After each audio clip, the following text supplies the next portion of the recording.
സുഹൃത്തുക്കളെ, ഇന്നത്തെ എൻ്റെ വീഡിയോ ടോക്സിക് റിലേഷൻഷിപ്പിനെ കുറിച്ചിട്ടാണ് കേട്ടോ. നമുക്ക് ചില വ്യക്തികളെ കാണുമ്പോഴത്തേക്ക് ഇങ്ങനെ തോന്നാറില്ലേ, ഓ ഇദ്ദേഹം കല്യാണത്തിന് മുമ്പ് എന്ത് സ്മാർട്ടായിരുന്നു, കല്യാണശേഷം എന്തു പറ്റി ഇങ്ങനെ അങ്ങ് ചടഞ്ഞുകൂടി പോകാനായിട്ട്, ഇത്ര മൂകനായി പോകാനായിട്ട്, എന്താ ഉണ്ടായേ എന്നൊക്കെ ചിലപ്പം ചോദിക്കില്ലേ. ഒരു പക്ഷേ ആ വ്യക്തികൾ നമ്മുടെ സുഹൃത്തുക്കളാവാം, അടുത്ത ബന്ധുക്കളാവാം, അല്ലെങ്കിൽ അയൽക്കാരാവാം. അപ്പം ഇതിനുള്ള റീസൺ എന്താണെന്ന് നോക്കാം. ഒരാളുടെ ജീവിതത്തിലേക്ക് ഒരു ടോക്സിക് പാർട്ട്ണർ കടന്നു വന്നാൽ അയാളുടെ ജീവിതത്തിൽ എന്തൊക്കെ മാറ്റങ്ങളാണ് സംഭവിക്കുന്നതെന്ന് നമുക്ക് നോക്കാം. ഒന്നാമതായിട്ട് ഇവർ നിങ്ങളെ സെൽഫ് ഡൗട്ടിലേക്ക് നയിക്കും. അതായത് സ്വയം സംശയം ഉണ്ടാകുന്ന തലത്തിലേക്ക് നിങ്ങളെ കൊണ്ടുചെന്നെത്തിക്കും. അതെങ്ങനെയെന്നല്ലേ, നിങ്ങൾ ചെയ്യുന്ന ഓരോരോ കാര്യങ്ങളിലും ഇവർ കുറ്റങ്ങൾ കണ്ടുപിടിക്കും. എന്നിട്ട് പറയും, ആ ചെയ്തത് ശരിയായില്ല, ഈ തീരുമാനം എടുത്തത് ശരിയായില്ല, അത് അങ്ങനെ അല്ലായിരുന്നു ചെയ്യേണ്ടത്. ഇങ്ങനെ ഓരോ കാര്യങ്ങൾ ആവർത്തിച്ച് ആവർത്തിച്ച് പറയുന്നതിലൂടെ നിങ്ങൾക്ക് നിങ്ങളുടെ ആത്മവിശ്വാസം ഇല്ലാതെയാകും. പിന്നീട് നിങ്ങൾ ചെയ്യുന്ന ഓരോ പ്രവൃത്തികളിലും നിങ്ങൾക്ക് തന്നെ തോന്നും, ഞാനിത് ചെയ്തിട്ട് ശരിയായോ, അല്ലെങ്കിൽ ഞാനിത് ചെയ്താൽ ശരിയാവുമോ, എന്നെക്കൊണ്ടിത് പറ്റുമോ, എനിക്ക് അത് ചെയ്യാൻ പറ്റുമോ, ആ തീരുമാനം എടുക്കാൻ പറ്റുമോ, ഇങ്ങനെ നിരവധി ചോദ്യങ്ങൾ വന്ന് നിങ്ങളെ ഒരു സ്വയം തീരുമാനമെടുക്കാൻ ശേഷിയില്ലാത്ത ഒരു തലത്തിലേക്ക് എത്തിക്കും. ഇത് നിങ്ങൾക്ക് ആവലാതി വർദ്ധിപ്പിക്കാനിടയാക്കും.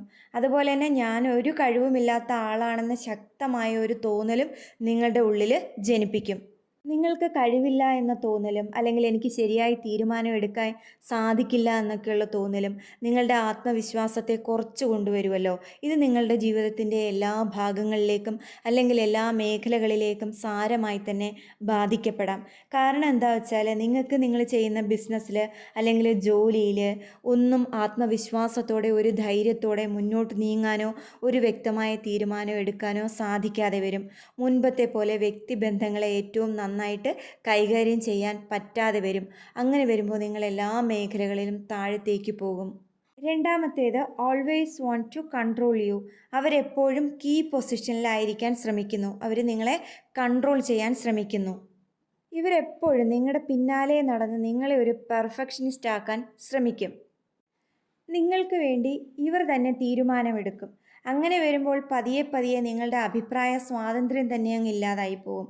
അതായത് നിങ്ങൾ എന്ത് ധരിക്കണം, എന്ത് കഴിക്കണം, നിങ്ങൾ എന്ത് ചെയ്യണം, എവിടെ ജോലി ചെയ്യണം തുടങ്ങിയ എല്ലാം ഇവരങ്ങ് തീരുമാനിക്കും. ഒരു പക്ഷേ ഒരു വെക്കേഷന് പോലും എവിടെ പോകണം, അങ്ങനെയെല്ലാം ഒരാൾ മാത്രം തീരുമാനം എടുക്കുന്ന ഒരു സ്ഥിതിയിലേക്ക് വരും. ഇതിപ്പം ഈ ഒരു ടോക്സിക് വൈഫ് മാത്രമല്ല, ചില സമയങ്ങളിൽ ഹസ്ബൻഡും ഇതുപോലെയൊക്കെ ചെയ്യാറുണ്ട്. ടോക്സിക് ആയിട്ടുള്ള ഹസ്ബൻഡും ഇങ്ങനെയൊക്കെ ചെയ്യാറുണ്ട് കേട്ടോ.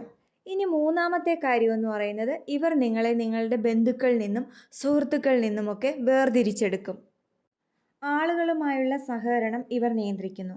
നിങ്ങളുടെ സുഹൃത്തുക്കൾ, അതുപോലെ തന്നെ കുടുംബ ബന്ധുക്കൾ ഇവരുമായി സഹകരിക്കുന്നത് പൂർണ്ണമായോ അല്ലെങ്കിൽ ഭാഗികമായോ ഇവർ നിർബന്ധപൂർവ്വം ഇല്ലാതെയാക്കും.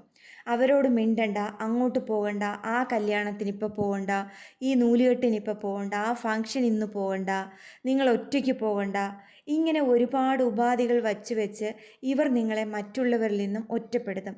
ഒറ്റപ്പെടുത്തലാണ് അബ്യൂസിൻ്റെ ഏറ്റവും ശക്തമായ ആയുധം.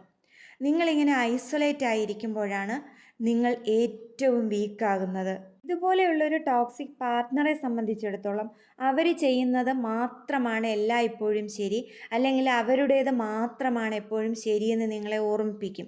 അവരുടെ ജീവിത രീതികളാണ് ശരി, അവരുടെ ബന്ധുക്കൾ, സുഹൃത്തുക്കൾ, അവരുടെ കുടുംബം ഇതൊക്കെ മാത്രമാണ് നല്ലത് അല്ലെങ്കിൽ ശരിയെന്നവർ നിങ്ങളോട് പറയും. അതുപോലെ തന്നെ നിങ്ങളെക്കാൾ നല്ല പാർട്ട്ണറെ എനിക്ക് കിട്ടുമായിരുന്നു, എൻ്റെ ഫാമിലി ഈ മാരേജ് വേണ്ടാന്ന് പറഞ്ഞതാണ്, അന്ന് ഞാനത് കേട്ടില്ല, അങ്ങനെ തുടങ്ങി ഒരുപാട് കാര്യങ്ങൾ പറഞ്ഞ് അവർ നിങ്ങളെ ഇങ്ങനെ കുത്തി വേദനിപ്പിച്ചുകൊണ്ടേയിരിക്കും. No concern for you. നിങ്ങൾക്ക് അവർ ഒരു പരിഗണനയും തരില്ല. അതിപ്പം എന്ത് കാര്യത്തിലായാലും, ഇപ്പോൾ നിങ്ങൾ രാവിലെ എണീക്കുന്നതിനെക്കുറിച്ച് എനിക്ക് കുറച്ചും കൂടി ഉറങ്ങണമെന്ന് പറഞ്ഞാൽ അവർ നോ, എഴുന്നേക്ക്, ഇപ്പം തന്നെ എഴുന്നേൽക്കണം എന്ന് പറയും. അതുപോലെ നിങ്ങൾക്ക് ഇഷ്ടമുള്ളൊരു ഫുഡിനെക്കുറിച്ച് എനിക്ക് ഇന്ന ഒരു ഫുഡ് വേണം, അത് കഴിച്ചാൽ കൊള്ളാമെന്നുണ്ട് നിങ്ങൾ പറഞ്ഞാൽ അവർക്കിഷ്ടമുള്ളത് അവരുണ്ടാക്കും, നിങ്ങൾ വേണമെങ്കിൽ കഴിച്ചോളാം. നിങ്ങൾക്കിഷ്ടമുള്ളൊരു മൂവി കാണുന്നതിനെക്കുറിച്ചായിരിക്കും അവർ നോ, ആ സിനിമ കാണണ്ട, എനിക്കിഷ്ടം ഇതാണ്, ഈ സിനിമ കാണാൻ പോകാമെന്ന് പറയും. ഇപ്പോൾ എവിടെയെങ്കിലും യാത്ര പോകാൻ വരുമ്പോൾ നിങ്ങൾ പറയുകയാണ് എനിക്ക് ഈ ഒരു ഡ്രസ്സ് വളരെ ഇഷ്ടമാണ്, ഞാനിതിടാം. അപ്പോൾ അവർ പറയും നോ, ഈ ഡ്രസ്സ് ഇട്ടാൽ മതി, അതിടണ്ട. ഇങ്ങനെ നിങ്ങൾക്കിഷ്ടമുണ്ടെങ്കിലും ഇല്ലെങ്കിലും അവർക്കിഷ്ടമുള്ള കാര്യങ്ങൾ മാത്രം അവർ നിങ്ങളടുത്ത് ചെയ്തുകൊണ്ടിരിക്കും. അതൊക്കെ നിങ്ങൾ സഹിച്ച് അഡ്ജസ്റ്റ് ചെയ്ത് ജീവിക്കേണ്ടി വരും. അതാണ് അവർക്കിഷ്ടം. അവർക്ക് വേണ്ടി നിങ്ങൾ അഡ്ജസ്റ്റ് ചെയ്ത് ജീവിക്കുക. ഇങ്ങനെയുള്ളൊരു ടോക്സിക് പാർട്ണർ ബെഡ്റൂമിൽ പോലും അവർക്കുള്ള ഇഷ്ടങ്ങൾക്കായിരിക്കും മുൻതൂക്കം കൊടുക്കുന്നത്. അടുത്ത പോയിന്റ് എന്ന് പറയുന്നത് നിങ്ങളുടെ സ്വകാര്യ നിമിഷങ്ങളെ കൂടി ഇവർ കൈയടക്കുന്നു എന്നുള്ളതാണ്. അവരില്ലാത്ത ഒരു ചലനം പോലും നിങ്ങൾക്കുണ്ടാകാൻ പാടില്ല എന്ന ഒരവസ്ഥ. ഒരു പക്ഷേ നമ്മൾ ഏറ്റവും സ്വകാര്യമായി ഉപയോഗിക്കുന്ന ഒരു സ്ഥലമാണ് ബാത്റൂം അല്ലെങ്കിൽ വാഷ്റൂം എന്നൊക്കെ പറയുന്നത്. ആ ഒരു ഏരിയയിലേക്ക് പോയാൽ പോലും ഒരു 5 മിനിറ്റ് സമയം അവിടെ അധികമായിട്ടുണ്ടെങ്കിൽ വന്ന് ഡോറിന് മുട്ടി വിളിക്കുന്ന അവസ്ഥ. നിങ്ങൾക്ക് ഏതെങ്കിലും ഒരു സമയം ഒറ്റയ്ക്കിരിക്കാൻ ആഗ്രഹിക്കുന്നുവെങ്കിൽ അതിന് സമ്മതിക്കാതെ ഇരിക്കുക. നിങ്ങളെ എന്തെങ്കിലും ഒന്ന് വായിക്കാൻ സമ്മതിക്കാതെ ഇരിക്കുക. നിങ്ങളുടെ ഫോണിൽ നിങ്ങൾക്ക് എന്തെങ്കിലും ഒന്ന് നോക്കാനോ അങ്ങനെയൊക്കെ ഉണ്ടെങ്കിൽ അതിന് സമ്മതിക്കാതെ ഇരിക്കുക. അങ്ങനെ നിങ്ങളെ ഒരു നിമിഷം പോലും ഇവർ ഒറ്റയ്ക്ക് വിടില്ല. എല്ലായിടത്തേക്കും ഇവരിങ്ങനെ കടന്നു വന്ന് ഒരു ഒളിഞ്ഞു നോട്ടം പോലെ എപ്പോഴും ഇങ്ങനെ കൂടെ ഉണ്ടാവും. ഒരു ക്യാമറ പോലെ എപ്പോഴും നിങ്ങളുടെ അടുത്തേക്കൊരു ക്യാമറ കണ്ണ് ഓപ്പൺ ആക്കി വെച്ചിരിക്കുന്ന പോലെ ഇവരെപ്പോഴും നിങ്ങൾക്കൊപ്പം ഉണ്ടാകും. അടുത്ത പോയിന്റ്, സാഹചര്യങ്ങളിൽ പിന്തുണ നൽകുന്നത്. ഇക്കൂട്ടർ പൊതുവെ നല്ല കാര്യങ്ങൾ പോലും സപ്പോർട്ട് ചെയ്യാത്തവരാണ്. അങ്ങനെയുള്ള സാഹചര്യത്തിൽ നിങ്ങളുടെ പേഴ്സണൽ ലൈഫിൽ അല്ലെങ്കിൽ മറ്റ് ജീവിത സാഹചര്യങ്ങളിൽ എന്താ പറയുക, ബിസിനസ്സിലോ ജോലിയിലോ അല്ലെങ്കിൽ രോഗങ്ങൾ കൊണ്ടോ ഒക്കെ ഒരു തകർച്ച നിങ്ങൾക്ക് നേരിട്ടാൽ, അങ്ങനെയുള്ള എന്തെങ്കിലും പ്രശ്നങ്ങളൊക്കെ നിങ്ങൾ നേരിടുന്നത് കാണുമ്പോൾ ഇവർ ഒറ്റയ്ക്കാക്കി ഒഴിഞ്ഞു മാറിപ്പോകും. ഇവർ നിങ്ങളെ നോക്കില്ല. ആ ഒരു മോശം അവസ്ഥ അല്ലെങ്കിൽ ആ ഒരു സാഹചര്യം നിങ്ങൾ കാരണം മാത്രം സംഭവിച്ചതാണെന്ന് പറഞ്ഞ് അവർ നിങ്ങളെ കുറ്റപ്പെടുത്തിക്കൊണ്ട് ഒഴിഞ്ഞു പോകും. നിങ്ങളുടെ തളർച്ചയിൽ നിങ്ങളെ സപ്പോർട്ട് ചെയ്യാത്ത ഒരു ലൈഫ് പാർട്ട്ണറെ എങ്ങനെ അങ്ങനെ വിളിക്കാൻ പറ്റും? അപ്പം നമ്മളൊന്ന് തകർന്ന് നിൽക്കുമ്പോൾ, നമ്മുടെ സിറ്റുവേഷൻ ഒന്ന് മോശമായി നിൽക്കുമ്പോൾ നമ്മളെ ഏറ്റവും അധികം ആശ്വസിപ്പിക്കേണ്ടതും നമുക്കൊപ്പം നിൽക്കേണ്ടതും നമ്മുടെ ലൈഫ് പാർട്ട്ണറാണ്. അപ്പോൾ ഇതുപോലെ ഒരു ടോക്സിക് പാർട്ട്ണർ ആണെങ്കിൽ അത് ഒരിക്കലും നമുക്ക് കിട്ടില്ല. അങ്ങനെ ഒരു വ്യക്തിയെ നമ്മൾ എങ്ങനെ ലൈഫ് പാർട്ട്ണർ എന്ന് വിളിക്കും, അല്ലേ? ഏറ്റവും ഇമ്പോർട്ടൻ്റ് ആയ ഒരു പോയിൻ്റാണ് ഗ്യാസ് ലൈറ്റിംഗ്. ഗ്യാസ് ലൈറ്റിംഗ് എന്നതുകൊണ്ട് ഉദ്ദേശിക്കുന്നത് ഒരു വ്യക്തിയുടെ യാഥാർത്ഥ്യ ബോധത്തെയും അവരുടെ ചിന്താശേഷിയെയും ചോദ്യം ചെയ്യുന്ന തരത്തിലുള്ള ടെക്നിക്കുകൾ. ഇവർ ഇങ്ങനെയുള്ള പല ടെക്നിക്കുകൾ ഉപയോഗിക്കും. അതിലൂടെ ആ വ്യക്തിയുടെ യാഥാർത്ഥ്യത്തെ, ചിന്താശേഷിയെ, ഓർമ്മകളെ ഒക്കെ സംശയത്തിലാക്കുകയും ചെയ്യും. അതുവഴി അയാളുടെ മേൽ പൂർണ്ണ ആധിപത്യം ഈ ടോക്സിക് പാർട്ട്ണർ നേടിയെടുക്കും. ഇത് കൂടുതലും ഉപയോഗിക്കുന്നത് നാർസിസ്റ്റുകളും സൈക്കോപാത്തുകളും സോഷ്യോപാത്തുകളും എന്നിങ്ങനെ വൈകാരികമായി അധിക്ഷേപിക്കുന്നവരാണ്. അതുപോലെ തന്നെ എന്തെങ്കിലുമൊക്കെ മറച്ചു വയ്ക്കാൻ ശ്രമിക്കുന്നവരും ഈ ടെക്നിക്ക് കൂടുതലായിട്ട് ഉപയോഗിക്കും. അപ്പം അവർ നിങ്ങൾ പറയുന്ന കാര്യങ്ങളെല്ലാം കള്ളമാണെന്ന് പറഞ്ഞ് തർക്കിച്ചങ്ങ് ജയിക്കും. നിങ്ങൾ പറയുന്നതൊക്കെ തെറ്റാണെന്ന് കളവ് പറഞ്ഞുകൊണ്ട് നിങ്ങളിൽ സംശയമുണ്ടാക്കി നിങ്ങളുടെ മേൽ ആധിപത്യം സ്ഥാപിക്കും. ഇതൊരു പക്ഷേ വീട്ടിനുള്ളിലായിരിക്കാം, അല്ലെങ്കിൽ ബന്ധുക്കളുടെ മുന്നിൽ വെച്ചായിരിക്കാം, അല്ലെങ്കിൽ ഒരു പൊതു സമൂഹത്തിനിടയ്ക്ക് വെച്ചായിരിക്കാം. ഇവരിങ്ങനെ ചെയ്യുമ്പോൾ സിറ്റുവേഷനും പ്ലേസും ഒന്നും നോക്കാതെ ആയിരിക്കും നിങ്ങളെ അധിക്ഷേപിച്ച് തുടങ്ങുന്നത്. ഒരു ഉദാഹരണം പറഞ്ഞു കഴിഞ്ഞാൽ, നിങ്ങൾ കുറച്ച് പണം വീട്ടിൽ കൊണ്ടുവച്ചെന്നിരിക്കട്ടെ, ഒരു 25,000 റുപ്പീസ്. നിങ്ങൾ 2-3 ദിവസം കഴിഞ്ഞ് അതെടുത്ത് എണ്ണി നോക്കുമ്പോൾ 15,000 ഉള്ളൂ. നിങ്ങൾ ഹസ്ബൻഡും വൈഫും മാത്രമേ വീട്ടിലുള്ളൂ. ആ ലോക്കർ വേറെ ആരും കൈകാര്യം ചെയ്യില്ല.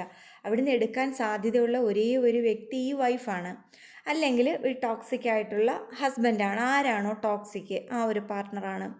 പക്ഷേ ഇവർ ഏൽക്കില്ല. ഇവർ പറയും നിങ്ങളുടെ ഓർമ്മയ്ക്ക് എന്തോ കുഴപ്പമുണ്ട്, നിങ്ങൾ 15,000 രൂപ അവിടെ കൊണ്ടുവച്ചിട്ടുള്ളൂ, ഞാനത് തൊട്ടിട്ടില്ല, ഞാൻ എടുത്തിട്ടില്ല. പറയേ നിങ്ങളിത് ആർക്ക് കൊണ്ട് കൊടുത്തെന്ന് പറയും, എനിക്കിപ്പോൾ അറിയണം. 25,000 രൂപയിൽ 10,000 രൂപ നിങ്ങൾ ആർക്ക് കൊടുത്തുവെന്ന് എനിക്കറിയണമെന്ന് പറയും. നിങ്ങളെ തിരിച്ച് ക്വസ്റ്റ്യൻ ചെയ്യും. നിങ്ങളുടെ അടുത്ത് തർക്കിക്കാൻ വരും. തർക്കം വളരെ ശക്തമായിട്ടായിരിക്കും. നിങ്ങൾ കള്ളം പറയുന്നുവെന്ന് ഇവർ വരുത്തി തീർക്കും. ഒടുവിൽ നിങ്ങൾക്ക് ഇവരെ ശക്തമായി തിരിച്ച് പ്രതിരോധിക്കാൻ സാധിക്കാതെ നിങ്ങൾക്ക് നിങ്ങളുടെ ഓർമ്മയിൽ എന്തെങ്കിലും കുഴപ്പമുണ്ടോ എന്ന് തോന്നിത്തുടങ്ങും. അതുപോലെ തന്നെ ഇനി വേറെന്തെങ്കിലും ഒരു മറ്റൊരു റിലേഷനാണ് ഇവർക്കുണ്ട് എന്നുള്ളത് നിങ്ങൾക്ക് മനസ്സിലായി. നിങ്ങൾ കയ്യോടെ ചോദിക്കുകയാണെങ്കിലും ഇവർ പറയും, നിങ്ങളിതിങ്ങനെ പലതവണ ആരോപിച്ചിട്ടുണ്ട്, എനിക്ക് അങ്ങനെ ഒരു ബന്ധവുമില്ല, ഇത് നിങ്ങളുടെ സ്ഥിരം പരിപാടിയാണ്, എന്നോട് ഇങ്ങനെ ചെയ്യരുത്, ഇങ്ങനെ പെരുമാറരുത് എന്നൊക്കെ പറഞ്ഞിട്ട് നിങ്ങൾക്ക് എങ്ങനെ ഇങ്ങനെ ചിന്തിക്കാൻ തോന്നുന്നു? അപ്പോൾ നിങ്ങളുടെ മനസ്സിൽ ഇതുപോലെയുള്ള ബന്ധങ്ങൾ എവിടെയോ ഉണ്ട്, നിങ്ങൾക്ക് ആരുമായിട്ടോ റിലേഷനുണ്ട്, പറ ആരാണെന്ന് എനിക്കറിയണം. ഇങ്ങനെയൊക്കെ ശക്തമായൊരു ക്വസ്റ്റ്യൻ ചോദിച്ച് നിങ്ങളെ ഇവർ പെടുത്തും.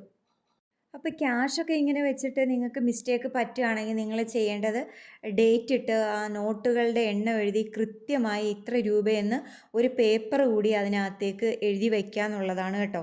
അപ്പം അവർ നിങ്ങൾ പറയുന്ന കാര്യങ്ങളെല്ലാം കള്ളമാണെന്ന് പറഞ്ഞ് തർക്കിച്ചങ്ങ് ജയിക്കും. നിങ്ങൾ പറയുന്നതൊക്കെ തെറ്റാണെന്ന് കളവ് പറഞ്ഞുകൊണ്ട് നിങ്ങളിൽ സംശയം ഉണ്ടാക്കി നിങ്ങളുടെ മേലിവർ ആധിപത്യം സ്ഥാപിക്കും.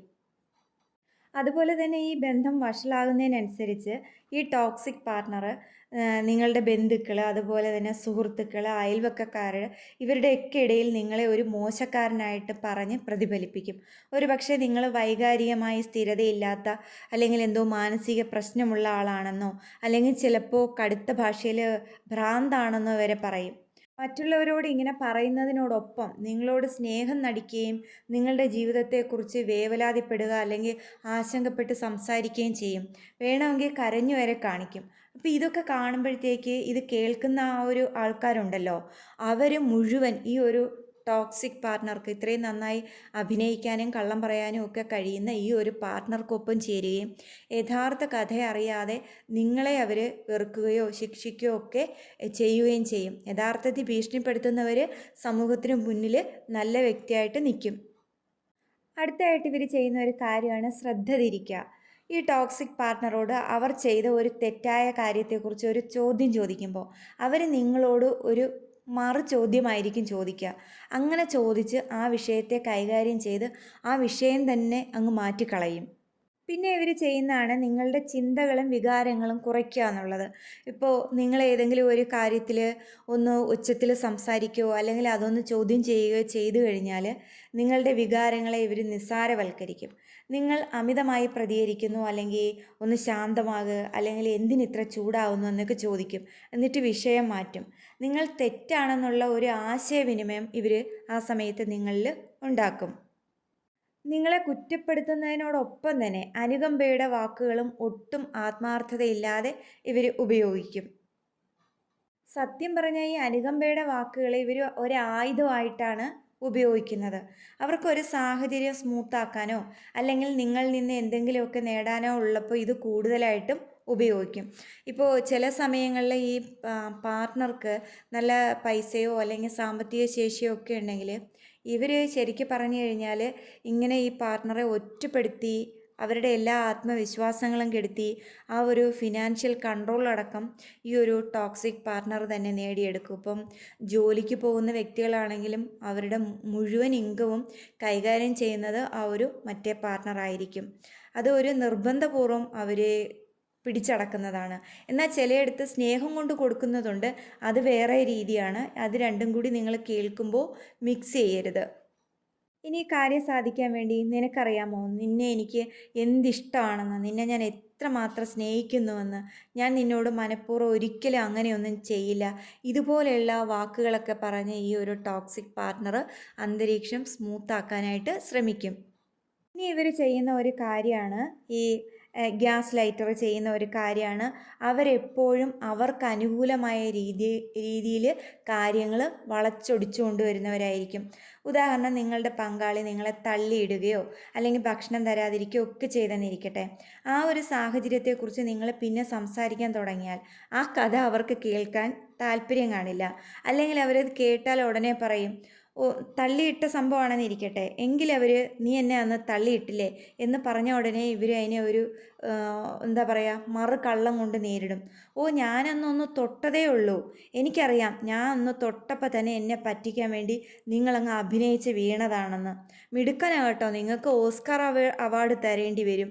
ഇതുപോലെയൊക്കെ പറഞ്ഞ് ആ ഒരു സാഹചര്യത്തെ ഇവർ നിസ്സാരവൽക്കരിച്ച് ഇവർ ചെയ്തത് ശരിയും നിങ്ങൾ ചെയ്തത് തെറ്റുമാണെന്ന് വരുത്തി തീർക്കും. വേണമെങ്കിൽ ഇതൊക്കെ അല്പം മയത്തിലും പറയും കേട്ടോ. കാരണം അവർക്കെപ്പോഴും ഒരു ഗോളെന്ന് പറയുന്നത് അവരുടെ കയ്യിൽ, അല്ലെങ്കിൽ നിയന്ത്രണമെന്ന് പറയുന്നത് എപ്പോഴും അവരുടെ കയ്യിൽ തന്നെ ആയിരിക്കണം. ചുരുക്കം പറഞ്ഞാൽ ഇവരുടെ കയ്യിൽ ഒരു പാവ പോലെ ആയി മാറും നിങ്ങൾ. ക്രമേണ നിങ്ങൾക്ക് നിങ്ങളുടെ ഓർമ്മശക്തിയെ തന്നെ സംശയിക്കുന്ന രീതിയിലേക്ക് ഇതൊക്കെ കൊണ്ടുചെന്ന് എത്തിക്കും. നിങ്ങളിൽ കൂടുതൽ മാനസിക വേദനയും ഉത്കണ്ഠയും ഒക്കെ വന്ന് എന്താ പറയുന്ന വരുത്തും. അതായത് ഞാൻ ഇനിയിപ്പോൾ ഈ സത്യങ്ങളൊക്കെ ആരെടുത്താ ഒന്ന് പറയുക, ഞാൻ പറയുന്നത് ആരും വിശ്വസിക്കുന്നില്ലല്ലോ, അല്ലെങ്കിൽ എനിക്ക് എന്തെങ്കിലും കുഴപ്പമുണ്ടോ, എനിക്ക് എന്തെങ്കിലും മാനസിക പ്രശ്നങ്ങളുണ്ടോ എന്നൊക്കെ നിങ്ങൾ സ്വയം ചിന്തിക്കാൻ തുടങ്ങും. ഞാൻ പറയുന്നത് ആരും വിശ്വസിക്കുന്നില്ല, അപ്പം നിങ്ങൾക്ക് നിങ്ങളെ തന്നെ എന്താ പറയുക, സ്വയം വിശ്വസിക്കാൻ പറ്റാത്ത ഒരു അവസ്ഥയിലോട്ട് അങ്ങ് എത്തിപ്പെടും. നിങ്ങൾ നിങ്ങൾക്ക് ലഭിക്കുന്ന എല്ലാറ്റിനെയും ചോദ്യം ചെയ്യുന്ന ഒരു അവസ്ഥയിലേക്ക് മാറും. ഒടുവിൽ നിങ്ങളുടെ എന്താ പറയുന്ന വിധിയെ, ധാരണകളെ ഒക്കെ നിങ്ങൾ തന്നെ ക്വസ്റ്റ്യൻ ചെയ്യാൻ തുടങ്ങും. നിങ്ങൾക്ക് ഒരു ദുർബലതയും ഒറ്റപ്പെടലും തോന്നും. ഒന്നും ചെയ്യാൻ, അല്ലെങ്കിൽ ഒന്നിനും കഴിവില്ലാത്ത, ഒരു ശക്തിയില്ലാത്ത ആളാണെന്ന് നിങ്ങൾക്ക് തോന്നിത്തുടങ്ങും. നിങ്ങൾ വളരെ സെൻസിറ്റീവ് ആണെന്ന് തോന്നും.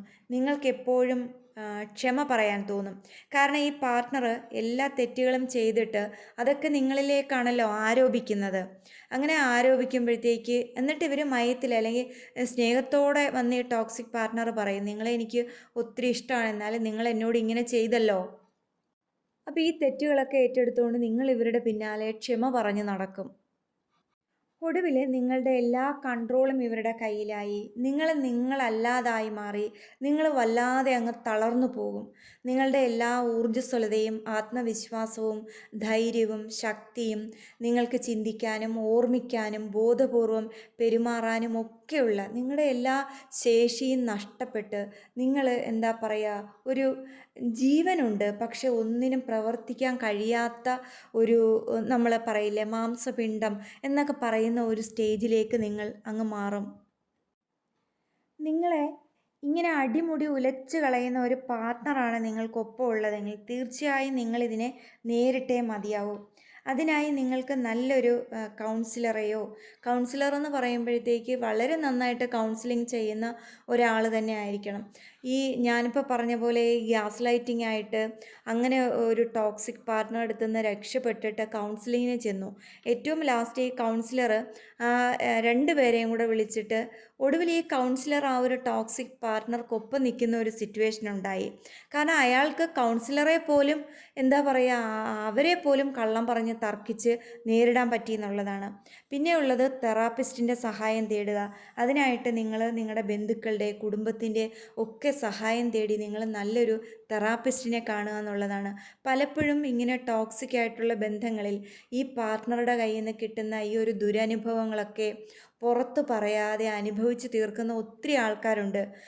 ചിലപ്പോൾ അവർക്കത് നാണക്കേട് കൊണ്ട് അവർ പുറത്ത് പറയുന്നില്ല. എല്ലാം സഹിച്ച് ഇങ്ങനെ ഞാനല്ലാതായി മാറിയ രീതിയിൽ അങ്ങ് സഹിച്ചങ്ങ് മുന്നോട്ട് പോവുകയാണ് ചെയ്യുന്നത്. ഒരിക്കലും അങ്ങനെ ചെയ്യരുത്. അല്പസമയം എടുത്തിട്ടാണെങ്കിലും നിങ്ങൾക്ക് നിങ്ങളെ തിരിച്ചു കൊണ്ടുവരണം. നിങ്ങൾക്ക് നിങ്ങളെ തന്നെ വിശ്വസിക്കാൻ കഴിയുന്ന സാഹചര്യത്തിലേക്ക് നിങ്ങളെ തിരിച്ചു കൊണ്ടുവരണം. അത് ജീവിതത്തിൽ വളരെ പ്രാധാന്യമുള്ളൊരു കാര്യമാണ്. അതിനായിട്ട് നല്ലൊരു തെറാപ്പിസ്റ്റിനെ കാണുന്നതിന് വേണ്ടി നിങ്ങൾക്ക് നിങ്ങളുടെ ഏറ്റവും അടുത്ത സുഹൃത്തുക്കളെ അല്ലെങ്കിൽ ബന്ധുക്കളെ അവരുടെയൊക്കെ സഹായം തേടാവുന്നതാണ്. അങ്ങനെ തെറാപ്പി ചെയ്ത് നിങ്ങൾ നിങ്ങളുടെ ജീവിതത്തിലേക്ക് തിരിച്ചു വരണം. നമ്മളല്ലാതായി മാറിക്കൊണ്ട് ഒരു ജീവിതത്തിലും അഡ്ജസ്റ്റ് ചെയ്ത് മുന്നോട്ട് പോകേണ്ട ആവശ്യമില്ല. നമ്മളെ വിലമതിക്കാത്ത, നമുക്ക് പരിഗണന നൽകാത്ത, അത് തന്നെയാണ് ഇഷ്ടക്കുറവിൻ്റെ ഇമ്പോർട്ടൻ്റായ ഒരു കാര്യവും. നമ്മളെ അവർ പരിഗണിക്കില്ല. അപ്പോൾ ഇങ്ങനെ ഒന്നും ചെയ്യാത്തവരെടുത്ത് അഡ്ജസ്റ്റ് ചെയ്ത് ജീവിതം മുഴുവൻ നിന്ന് വേസ്റ്റാക്കി കളയേണ്ട ഒരു കാര്യമില്ല. ചിലരൊക്കെ കുട്ടികൾക്ക് വേണ്ടിയാണ് ഇങ്ങനെ അഡ്ജസ്റ്റ് ചെയ്യുന്നതെന്ന് പറയും. പക്ഷേ എപ്പോഴും ഇങ്ങനെ ഒരു ടോക്സിക്കായ ലൈഫിലൂടെ കടന്നു പോകുന്ന പാരൻസിനെ കാണുന്ന കുട്ടികൾക്ക് എന്ത് മാതൃകയാണ് കിട്ടുന്നത്? ഒട്ടും സന്തോഷമല്ലാത്ത അവസ്ഥയിലൂടെ ഒരു കുടുംബം കടന്നു പോകുമ്പോൾ ആ കുഞ്ഞുങ്ങളുടെ ഉള്ളിലും മനോവിഷമം തന്നെയായിരിക്കും. എന്തു തന്നെ ആയാലും ഈ ഒരു വീഡിയോ കേൾക്കുന്ന അല്ലെങ്കിൽ കാണുന്ന ആരെങ്കിലും ഇതുപോലെ ഒരു ടോക്സിക് പാർട്ട്ണറെ കൊണ്ട് ബുദ്ധിമുട്ടുന്നുണ്ടെങ്കിൽ നിങ്ങൾ ഒരു മടിയും വിചാരിക്കരുത്. നിങ്ങളുടെ ജീവിതം ഇപ്പോൾ തന്നെ തിരിച്ചു പിടിക്കുക. അതിനായിട്ട് നിങ്ങൾ നിങ്ങളുടെ കുടുംബ ബന്ധുക്കളുടെ, സുഹൃത്തുക്കളുടെ ഒക്കെ സഹായം തേടുക. നല്ലൊരു തെറാപ്പിസ്റ്റിനെ കാണുക. തീർച്ചയായും നിങ്ങൾക്ക് ഈ ഭൂമിയിൽ സന്തോഷത്തോടെ സമാധാനത്തോടെ ജീവിക്കാനുള്ള എല്ലാ അവകാശങ്ങളുമുണ്ട്. അത് നിങ്ങളുടെ അവകാശമാണെന്ന് തിരിച്ചറിയുക. അതിനെ ഹോൾഡ് ചെയ്ത് വെക്കാനോ കൺട്രോൾ ചെയ്യാനോ ആർക്കും വിട്ടുകൊടുക്കേണ്ടതില്ല എന്ന് പറഞ്ഞുകൊണ്ട് ഇന്നത്തെ വീഡിയോ ഞാൻ അവസാനിപ്പിക്കുന്നു. ഈ വീഡിയോ നിങ്ങൾക്ക് ഇഷ്ടമായെങ്കിൽ തീർച്ചയായും ലൈക്ക് ചെയ്യാനും കമൻറ്റ് ചെയ്യാനും ഷെയർ ചെയ്യാനും മറക്കല്ലേ. Thank you for watching.